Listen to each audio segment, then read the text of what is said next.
So we have seen how we go about estimating a population proportion by using a point estimate p hat and then calculating the margin of error based on our level of confidence, and then we find our confidence interval by taking our point estimate minus the margin of error and our point estimate plus the margin of error. And this gives us our confidence interval. And that's all great. The only problem is that's not typically how things are really done. And the reason for that is if we gather our sample, calculate the point estimate, and then determine our margin of error, we have no real control on what that margin of error might be. So for example, we might find that a point estimate may equal, say, like 0.80, and then we might find that our margin of error is, say, 0.20. So that would mean we could be anywhere from 0.60, 0.80 minus 0.20 to 1. And so that's a very broad range. And so that wouldn't be very useful probably if we ended up with something like that. So again, that's not typically how it's really done in practice. Instead, we try to control that a little bit. So how do we go about doing that? Well, we have learned that our margin of error formula is z sub alpha over 2 times the square root of p hat times 1 minus p hat over n. And so we said that one way that we can kind of control our margin of error is by the confidence level. So if we use a smaller level of confidence, that's going to make a smaller margin of error. But if we use a larger level of confidence, then that's going to make a larger margin of error. The other thing that we can do to control the size of the margin of error is to control the sample size. So if you take a look at this formula, as the sample size goes up, then the size of the margin of error is going to go down. So for example, if we had a sample size of, say, 2,000 instead of 1,000, that's going to make the margin of error smaller. So we can control that sample size, and that's what we're going to be talking about next. If we want to establish a specific margin of error, we can do that. We can just choose the sample size to control that. So for example, if we were to take this formula and solve for n. So I'm going to do that on a different sheet just to have a little more room.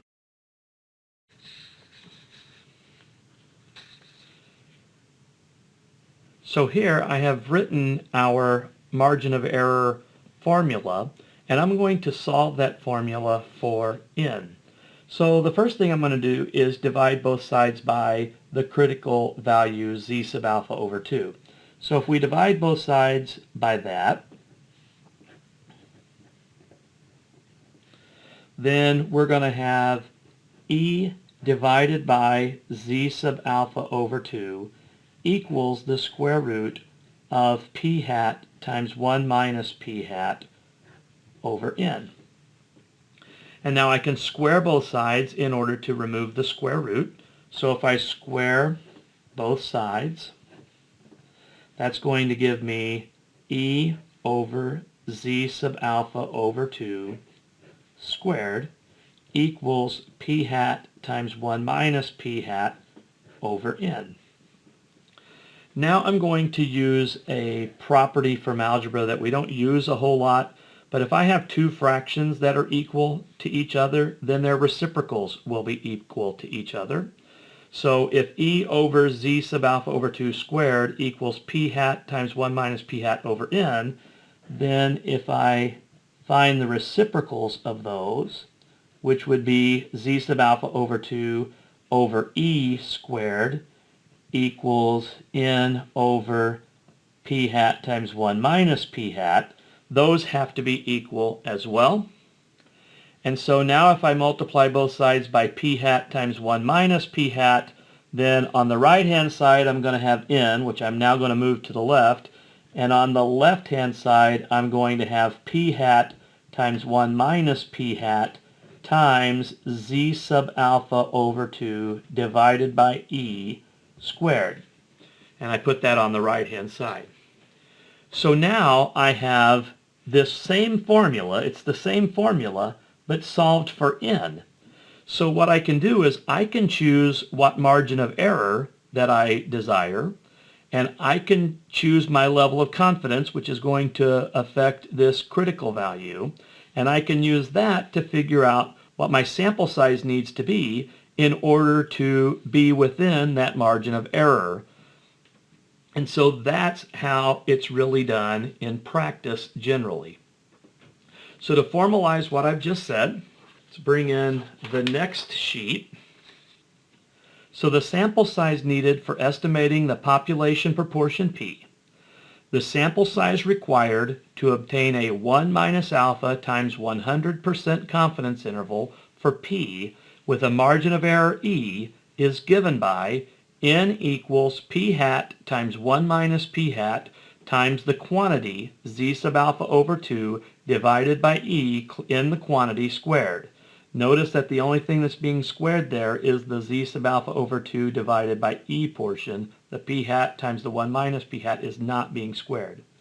And this will be rounded up to the next integer, never round down, always increase to the next integer, where p hat is a prior estimate of P. Now that's actually the only issue with this formula. In order to be able to use this formula, we have to have a prior estimate for P. Now that prior estimate can come from a preliminary study that allows us to figure out what that p hat value is, or we might use a previous study. So for example, if we're going to do like a politician's approval rating kind of study, we might use the approval rating from a previous study, like maybe 2 or 3 months ago or a year ago or something like that, as the prior estimate for that. Now, we can get around that though. If a prior estimate of P is unavailable, then the sample size required is n equals 0.25 times z sub alpha over 2 divided by E quantity squared. Rounded up to the next integer. Again, always increase to the next integer, never round down. The margin of error should always be expressed as a decimal. So our margin of error will always be in decimal form. Now, we might wonder, where does this 0.25 come from? And so the idea there is that is the largest value that p hat times 1 minus p hat can be. So for example, if I pull in my calculator, let's say p hat up in this formula is 0.10. Well, if p hat is 0.10, then 1 minus p hat is 0.9. And so if I multiply those two things together, I get 0.09. But what if p hat is, instead of 0.10, what if it's say 0.3? Well, then 1 minus p hat would be 0.7.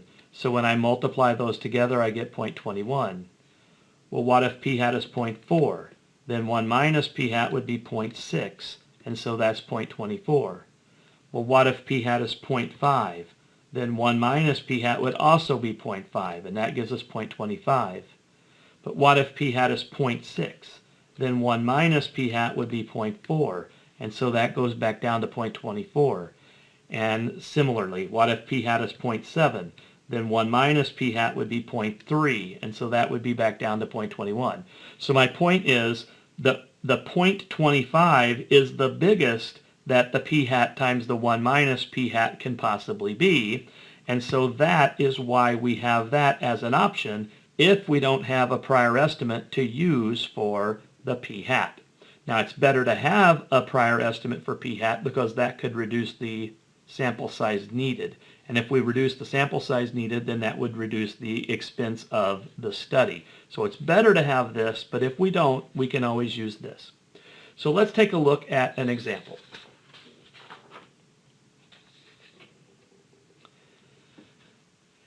An animal advocacy group wishes to conduct a poll to estimate the percentage of American households who own a pet.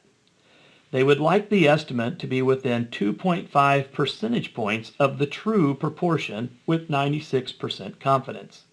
What sample size should be used if they use an estimate of 68% obtained from a 2016 American Pet Products Association survey, no prior estimate is used.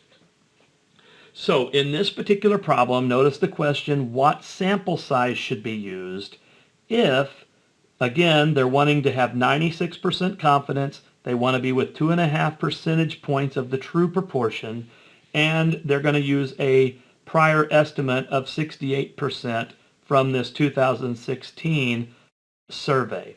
And then for question B, what if they don't have that prior estimate? Well, let's look at these on a separate sheet of paper. So in part A, just writing down what we know, we want our margin of error to be 2.5%. So as a decimal, that would be 0.025. So that's our desired margin of error. Our level of confidence is 96%.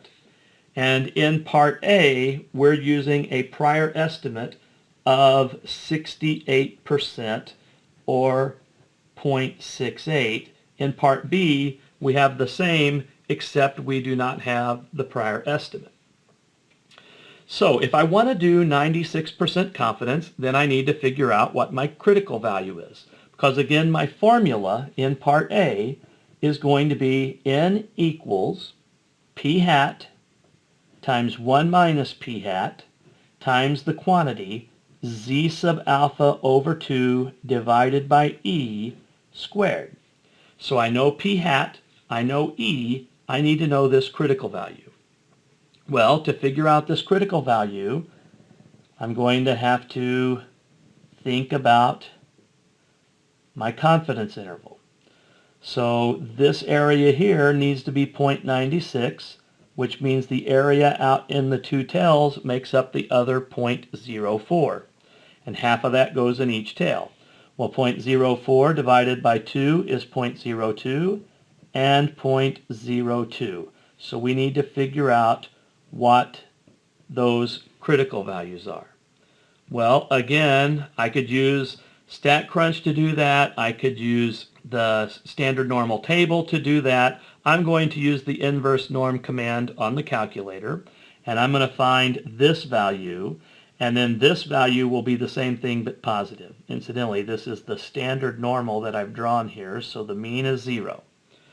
So if I bring in my calculator, and if I do distribution inverse normal, and if the area in the left tail is 0.02, mean 0, sigma's 1, and I'm using the left tail. So that critical value will be negative 2.054 if I round to 3 places. So this would be negative 2.054, which means by symmetry this will be positive 2.054. And so what really matters to me is that this critical value here is that 2.054. So I can figure out my sample size. I'm going to use the prior estimate here, so that's going to be 0.68 times 1 minus 0.68 times my critical value, which we figured out to be 2.054. And again, I used my calculator to figure that out, but we could have also used StatCrunch normal calculator to figure that out. We could have also figured that out from our standard normal table. That's divided by our margin of error, which is 0.025. And that part gets squared.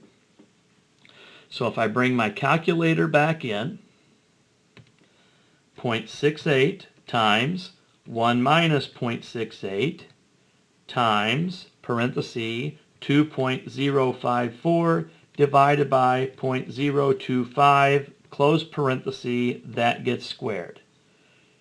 And so that is 1,468.857795. And so we're going to round that up to the next integer. So 1,469. So our sample size needs to be 1,469 in order to be 96% confident that our result will be within 2.5 percentage points. Again, I want to point out that even if this had not been an 8 behind the decimal point there, say even if this had been, say, 1468 point, let's say this was 157795 instead of an 8 right here, I would still round up to 1469. Never round this down. Always increase to the next integer. The reason for that is if we round down, then our margin of error will be a little bigger than what we desired here. And so we don't want to do that. We want to round up, which would actually make our margin of error a little smaller than we desired. Quickly, let's do question B. So in question B, we're doing the same exact problem, except we don't have the prior estimate. So our formula, if we don't have the prior estimate, would be n equals 0.25 times the z sub alpha over 2 divided by e squared. So if we're doing 96% confidence, then our critical value is going to be the 2.054. So 2.054, and if our margin of error is 0.025, then we have this. So if I bring in my calculator, 0.25 times the quantity, 2.054 divided by 0.025 in quantity squared. And so that is 1,688 when I increase to the next whole number. So this is going to be 1,688. So if I don't have this prior estimate of 68% from the old study, then I would have to have 1,688 individuals included in my sample instead of 1,469. So again, by having this prior estimate, I can use a smaller sample size, which reduces the expense of my study.